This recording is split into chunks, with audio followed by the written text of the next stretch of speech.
करोड़पति सिपाही की जमानत याचिका खारिज कर दी गई है। सौरभ के साथी चेतन सिंह की याचिका को खारिज किया गया है। अंतरिम जमानत के लिए आवेदन चेतन की तरफ से दिया गया था। हैदराबाद में 2 नवजातों के अब अस्वस्थ होने का हवाला इसके द्वारा दिया गया था। कोर्ट ने खारिज कर दी गई चेतन सिंह की जमानत याचिका। कहा बच्चों को देखने के लिए उनकी मां और डॉक्टर गए। चेतन के खिलाफ करोड़ों रुपए के संबंध में अपराध दर्ज है और यही कारण है कि इसकी याचिका को खारिज कर दिया गया है। इस वक्त हमारे सहयोगी विवेक पांडे हमारे साथ जुड़ चुके हैं। विवेक, का राहत मिलती हुई फिलहाल अभी भी नजर नहीं आ रही है।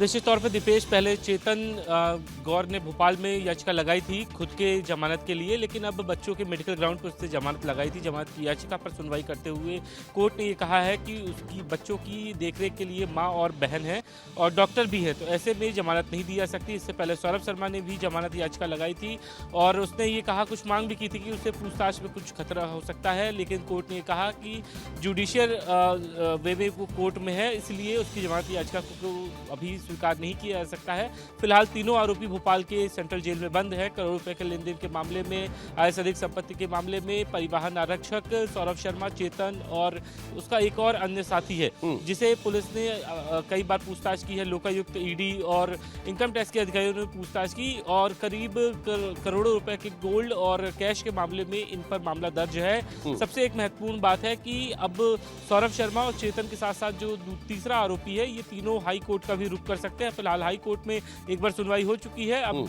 डबल बेंच में ये जमानत याचिका का प्रकरण जाएगा। लेकिन एक सबसे महत्वपूर्ण बात है कि लोकायुक्त ने अपनी जो पिछली चार्जशीट पेश की थी उसमें बहुत सारी खामियां थी। ईडी की तरफ से भी चार्जशीट पेश की गई है, लेकिन ईडी की जो चार्जशीट है उसमें बहुत सारे बिंदुओं पर उसने अपनी जांच के तथ्य रखे हैं, जिसकी वजह से कोर्ट ने उनकी जमानत याचिका को एडमिटेबल नहीं किया था। अब जब बात हो रही है तो चेतन बच्चों के मेडिकल ग्राउंड का हवाला देते हुए उसने याचिका लगाई, उसे भी खारिज कर दी है।